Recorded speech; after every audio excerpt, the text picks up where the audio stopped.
Reverse ತಗೊಂಡು ನೋಡಿ ಸ್ನೇಹಿತರೆ, ಬೆಂಕಿ ಎತ್ಕೊಬಿಟ್ಟು ಫೈರ್ ಇಂಜಿನಿಯರ್ ಪಾಪ ಬಂದ್ಬಿಟ್ಟು ಅವ್ರು ಹಿಂಸೆ ಮಾಡಿ ಇಲ್ಲಿ ಫಾರ್ಮ್ ಹೌಸ್ ಐತೆ, ಫಾರ್ಮ್ ಹೌಸ್ ಬರ್ತಾರೆ ಅಂದ್ಬಿಟ್ಟು ಮುನ್ನೆಚ್ಚರಿಕೆಯಿಂದ ಅವರು ಎಲ್ಲ ಕೆಡಿಸ್ತಾ ಇದ್ದಾರೆ. ನೋಡಿ ನಿಮ್ಗೆ ತೋರಿಸ್ತೀನಿ ಡೀಟೇಲು, ಎಷ್ಟು ಶ್ರಮಪಟ್ಟು ಹೊಡಿತಾರೆ ನೋಡಿ. ಬೆಂಕಿ ಯಾವ ಥರ ಹಾರಿಸ್ತಾರೆ ಅಂತ ನೀವು ನೋಡಿ. ಅವರು ಮೈ ಮೇಲೆ ಬೀಳ್ತಿದ್ದಾರೆ ಅಂತ ನೋಡ್ದೇನೆ ಅವರು ಹಾರಿಸ್ತಾವ್ರು ನೋಡಿ.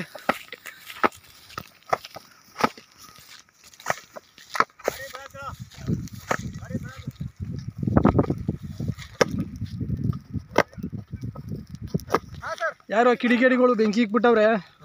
ನಾನು ಅದೇ ಹೇಳಿದೆ, ಓದಿ ವಿಡಿಯೋದಲ್ಲಿ ಹೇಳಿದೆ ನಾನು ನಿಮಗೆ, ಯಾರು ಬೆಂಕಿ ಇಕ್ಬೇಡ್ರಿ, ಪ್ರಾಣಿಗಳು ಭೂಮಿಗಳೆಲ್ಲ ಹಾಳಾಯ್ತವೆ, ಮೇವುಗಳು ನೋಡಿ ಬೇರೆ ತೊಂದರೆ ಆಯ್ತವೆ, ಇವೆಲ್ಲ ಆಯ್ತವೆ ಅಂತ ನಾನು ಮುನ್ನೆಚ್ಚರಿಕೆಗೆ ಒಂದು ಓದಿ ವಿಡಿಯೋದಲ್ಲಿ ಹೇಳಿದೆ ಸ್ನೇಹಿತರೆ.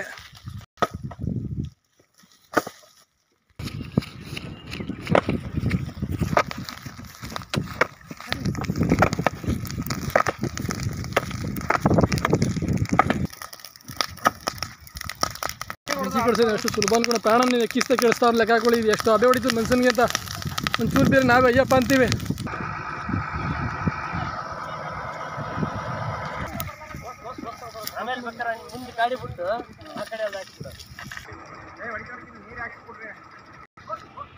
ಕಾಲ ಬತ್ತು ಅಂದರೆ ಬೆಂಕಿದು, ಸುಂಟ್ರು ಗಾಳಿ, ಇದು ಹಾವಳಿಗಳು ಜಾಸ್ತಿ. ರೈತನ ನೋಡಿ ಇವೆಲ್ಲ ಕಷ್ಟ. ರೈತರುಗಳು ಎದುರಿಸ್ಬೇಕಾದ್ರೆ ಯಾರೇ ಆಗಲಿ ಬೆಂಕಿಯಿಂದ ಇಕ್ಬೇಡಿ ದಯವಿಟ್ಟು. ಬೆಂಕಿ ಇದರಿಂದ ನಾನಾ ತೊಂದರೆಗಳಾಯ್ತವೆ ಅಂತ ನಾನು ಹೇಳ್ತೀನಿ ನನ್ನ ಸ್ನೇಹಿತರೆ. ಸಮಯಕ್ಕೆ ಕರೆಕ್ಟಾಗಿ ಫೈರ್ ಇಂಜಿನಿಯರ್ ಬಂದು ಎಲ್ಲ ಕೆಡಿಸಿ ನೀಟಾಗೆ ಶಿಸ್ತಾಗಿ ಬೆಂಕಿ ಬರ್ದಂಗೆ ಮಾಡಿಬಿಟ್ಟು ಹೋಯ್ತವ್ರೆ.